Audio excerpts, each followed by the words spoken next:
ओम नमः सिद्धेभ्य। सीरी जिने वाणी जग कल्याणी, जग जन मदतम मोह हरि। जनमण हारी गण हरे हारी, जम जरा भव रोग हरि। तिथयराणं दिव्य जुणिं जो, पणै सुणै मणै धारई।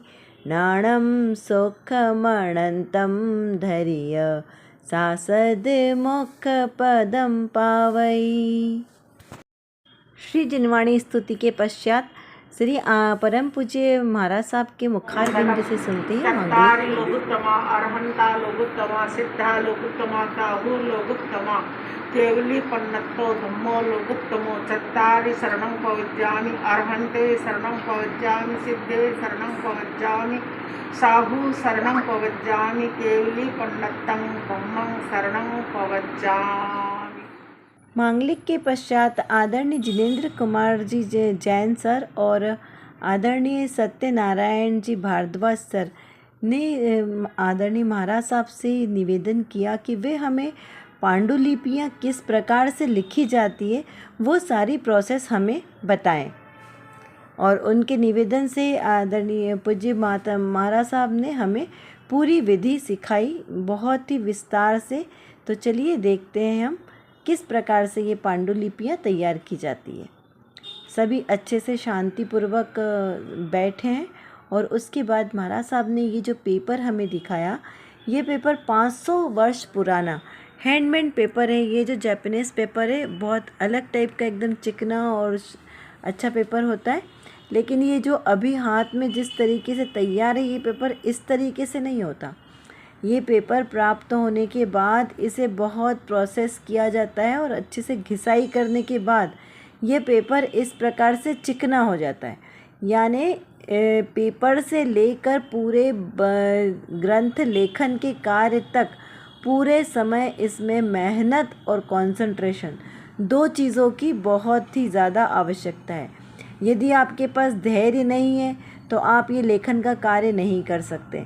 मन की स्थिरता बहुत आवश्यक है लेखन कार्य के लिए, क्योंकि आप क्या लिख रहे हो, किस प्रकार से सोच रहे हो, वो सब आपका इस लेखन के कार्य पर डिपेंड करता है। यदि आपका मन स्थिर नहीं है, किसी प्रकार का शरीर में रोग है या शारीरिक रोग या मानसिक रोग कोई भी हो सकता है, या आसपास शोरगुल हो रहा है, तो भी आपका ये लेखन कार्य नहीं बन सकता।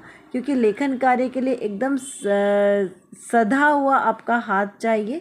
क्योंकि एक जैसी राइटिंग, आप देखो ये पेपर हमने हाथ में लेके देखा, ये पेपर बहुत ही अच्छा पेपर है, एकदम चिकना। और आपको इसमें लाइनें दिख रही ना, ये भी एक मैजिक है। आपको अभी धीरे धीरे बताते हैं कि किस प्रकार से इसमें लाइनें भी की गई। ये देखिए, आपको महाराज साहब बता रहे हैं कि ये जो शंख होता है इस प्रकार का, ये देखिए आपको दिखाई दे रहा है ये शंख से जो पेपर होता है उसको, ये जो चिकना वाला भाग है, इससे पेपर की सरफेस के ऊपर अच्छी तरीके से घिसाई की जाती है। तो यह अच्छा, आप विचार करो कि इस प्रकार से चिकना ही क्यों लिया। ये चिकना होने के कारण जो उसमें पेपर डैमेज नहीं होगा, इसलिए इतना। और क्योंकि शंख से ज़्यादा चिकना और कोई वस्तु नहीं लगती, शायद इसलिए ये शंख का ही प्रयोग किया गया होगा। तो देखिए इस प्रकार इस शंख से इसको घिसाई का काम किया जाता है। वैसे तो देखा जाए तो शंख एक हड्डी है और इसका प्रयोग हमारे लिए वैसे जनरली नहीं किया जाता हड्डियों का। लेकिन ये जो शास्त्र लेखन के लिए उस समय इसी प्रकार की चीज़ें अवेलेबल थी, जिसके कारण हमें ये जो शंख, इसमें से जब जीव निकल जाता है, जीव रहित हो जाता है, तब इसका प्रयोग किया जाता है। इसके अंदर के जीव को मार के प्रयोग नहीं करेंगे, क्यों? क्योंकि उसमें हिंसा होगी। तो देखिए अभी आपको महाराज साहब बता रहे हैं ये पेपर को लाइन करने के लिए। ये देखिए ये भी हैंडमेड है। बहुत आश्चर्य की बात है कि हमको स्केल की आवश्यकता पड़ती है, फिर भी हमसे अच्छे से लाइन नहीं बनती। और ये देखिए हैंडमेड पेपर को ही दो पेपर को एक के ऊपर एक रख के इसमें चिपकाया गया है और बीच में धागों से बराबर ही एकदम सधी हुई लाइनें बनाई गई है। और उसके बाद उसको प्रोसेस करके रखा है। ये आपको जो दिखाई दे रहा है ये बरू की पेन है। बरू एक पेड़ है, उसकी उससे ये पेन बनाया जाता है, लकड़ी। और देखो आप ये कितनी प्यारी है, उसमें आगे बिल्कुल निब बनी है, जैसे जो आपने इंक पेन देखा होगा उसमें इस प्रकार की निब होती है और बीच में से इसमें हल्का सा होल दिखाई देता है। तो बरू एक तरीके से बांस होता है, बांस की पेन बनती है ये, और बहुत अच्छे से मजबूत और अच्छी होती है। और ये जो आपको दिख रही है ये इंक है, इसको स्याही बोलते हैं। इसमें रेड कलर, येलो कलर, ये वाइट कलर का है करेक्शन के लिए, जिसे हम देखो ये, और एक ब्लैक कलर, ऐसे 4 कलर बनाए जाते हैं। वाइटनर जिसे हम कहते हैं ना, कुछ भी मिस्टेक हो जाए उसको लगाने के लिए वाइटनर यूज़ करते हैं। और ये रेड कलर, येलो कलर और ब्लैक कलर, 3 कलरों से लिखाई की जाएगी। ये इंक बनाना भी बहुत ही श्रम साध्य है। जैसे मैंने अभी आपको बताया ना कि जो लेखन का कार्य है ये बहुत ही श्रम साध्य कार्य है, इसमें धैर्य बहुत ही आवश्यक है। ये इंक बनाने में भी कम से कम 1.5 से 2 महीने लगते हैं। बार बार घोटन कर करके ये इंक एकदम अच्छे से चिकनी स्मूथ तैयार होती है, जो लिखने के लिए परफेक्ट हो। ये देखिए ये सारी इसमें इंक बना के रखी है, उसमें जो, और ये जो सारी बनती है ना, ये सारी एकदम शुद्ध चीज़ों से बनती है। इसमें किसी प्रकार का कोई केमिकल यूज़ नहीं किया गया, सारी नेचुरल चीज़ें हैं। ये रेड कलर का है, जो अपने गेरू होता है, गेरू के को प्रोसेस करके बनाई जाती है। ये वाइटनर वाली है, जो खड़िया मिट्टी के द्वारा प्रोसेस करके बनाई जाती है। इसमें और भी अंदर रखी हुई है, ये पाउडर रखा हुआ है इसमें ब्लैक कलर का, जो ब्लैक इंक बनाने के लिए रखा जाता है। ये छोटी सी इंक की डब्बी भी बनाई है। देखिए महाराज साहब ने कितनी कलात्मक चीज़ें बनाई है। ये छोटी सी डब्बी दिख रही है जिसमें इंक रखनी है, इसको भी बाहर से बहुत सुंदर कलात्मक तरीके से बनाया है, उसमें मंत्र आदि लिखकर। ये देखिए ये एक और टूल्स है जिससे स्केल वगैरह, जैसे कहते हैं ना लाइन खींचने का, बराबर इस प्रकार से ये रखा हुआ है। और ये सारी छोटी डब्बियों में जो इंक बनाई है, इसकी छोटी छोटी सी गोलियां बना ली, जैसे टैबलेट होती है ना गोल, ऐसी गोलियां बनाकर उसको सुखा के रखा है। इंक को गीला नहीं रखते क्योंकि गीला पानी नहीं रखा जा सकता, उसको सुखा के रखा जाता है। और इस इंक में भी फेविकॉल और नींबू का रस आदि बनाकर इसको बहुत ही अच्छे से तैयार किया जाता है। ये देखो ये छोटी सी कलात्मक डब्बी आपको अभी और पूरा दिखाएंगे। जो ये पेपर है, इस पेपर को भी जैसे अभी आपने पूर्व वीडियो में देखा था ना कि किस प्रकार से पांडुलिपि को 2 पेपर के अंदर अच्छी तरीके से फोल्ड करके रखा जाता है। आपको ये बॉक्स दिखाई दे रहा है कि इस बॉक्स में ये बॉक्स भी बनाया है, ये एकदम थोड़े से हार्ड वुड का बना हुआ है, और उसको अच्छे से बॉक्स बना के उसमें ये सारी पांडुलिपियाँ सहेज कर रखी जाती है। आप देख सकते हो ये बहुत ही सुंदर, देखो एक जैसे कितने अच्छे तरीके से लिखा गया है, कोई लाइन टेढ़ी नहीं, कोई तिरछी लाइन नहीं, कहीं कोई मिस्टेक नहीं दिखाई दे रही है। बीच में इसमें जैसे फुल्लिका होती है पुरानी पांडुलिपि में, उस प्रकार यहाँ पर बीच में कलश का चिन्ह बनाया हुआ है। ये यहाँ पर जो सारी अलग अलग कलर की इंक है, उनका अलग अलग उपयोग भी अलग अलग तरीके से होता है। कहीं जगह कलरफुल वाली बनाना है तो आप उसमें कलरफुल यूज़ कर सकते हैं। और पूर्व के अनुसार कुछ आचार्यों के लेखन में देखा जाए तो वहाँ ब्राह्मण कुल, वैश्य कुलों के लिए इस प्रकार अलग अलग इंक का प्रयोग भी ऐसा भी मिलता है कि रेड इंक का प्रयोग उच्च कुलीन की चीज़ों के लिए किया जाएगा। ऐसे ज़रूरी नहीं है कि ऐसा ही हो, लेकिन ऐसा वहाँ पर उल्लेख मिलता है कहीं कहीं जगह। महाराज साहब के अनुसार महाराज साहब ने बताया है कि ऐसा ज़रूरी नहीं है, लेकिन हाँ ऐसा भी उल्लेख कहीं कहीं पर आया है।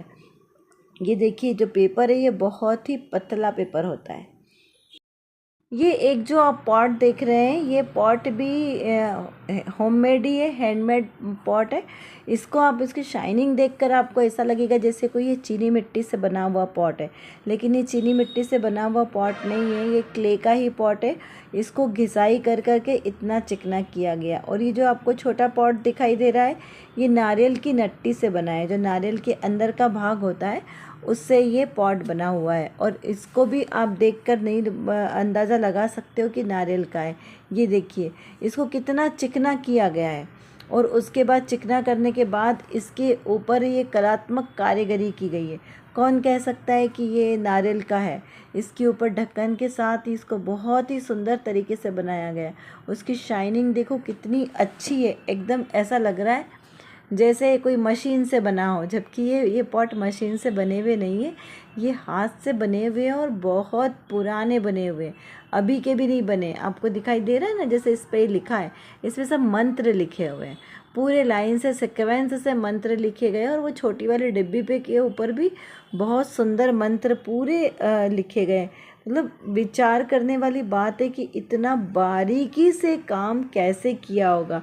देखो आपको दिखाई दे रहा है ना, कितना बारीकी से एकदम बारीक काम किया गया है। ये जो डिज़ाइन बनी है, ये ऐसी डिज़ाइन नहीं बनी है, इसमें भी एक रहस्य है। ये पूरी डिज़ाइन जो लिखी गई है, ये मंत्रों के आधार से लिखी गई है। ये सब मंत्र बने हुए हैं, अक्षर लिखे हुए हैं। बहुत ही सुंदर तरीके से यहाँ पर ये महाराज साहब ने लिखाई का कार्य किया है। जैसा कि महाराज साहब ने हमें बताया कि ये जो पेपर होता है, इसकी क्वालिटी अलग ही आती है।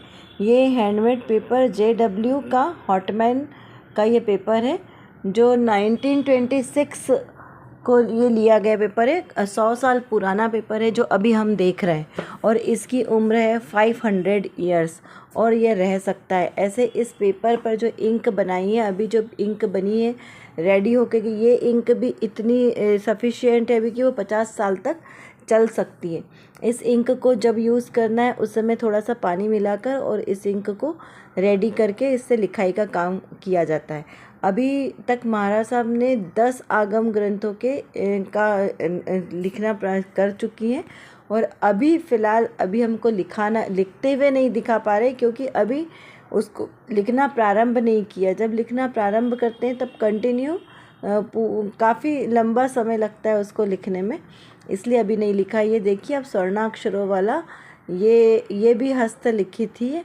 बहुत ही सुंदर यह ग्रंथ है। आप समझ सकते हैं कि इसे लिखना कितना पुण्य का कार्य है। जिनवाणी हाथों से लिखी जाना, लिप्यांतर करना, क्योंकि जो आचार्य हमें दे गए, यदि हम इसका लिप्यांतर नहीं करेंगे तो जो पुराने हमारे पास अभी ताड़पत्र वाली और जो पेपर वाली जिनवाणी दिखाई दे रही है, ये तो कितनी जीर्ण हो गई है। हम इसको कितने दिन तक सुरक्षित रख सकेंगे? जब तक नई और लिखाई नहीं जाएगी तब तक ये और आगे तक नहीं चल पाएगी। इसीलिए ये लिखाई का काम भी प्रारंभ होते रहना चाहिए, जिससे आगे के समय तक भी ये भारत की सांस्कृतिक विरासत हमें आगे भी प्राप्त होती रहे। तो चलिए आज की वीडियो में हम इतना ही देखते हैं। अगले वीडियो में और नई जानकारी के साथ आपके सामने प्रस्तुत होंगे। यदि आपको ये जानकारी अच्छी लगी हो तो आप कमेंट बॉक्स में लिखकर अवश्य बताएं। कोई भी शंका हो तो भी आप पूछ सकते हैं, और इसे लाइक करें, शेयर करें, सब्सक्राइब करें। जय जिनेंद्र।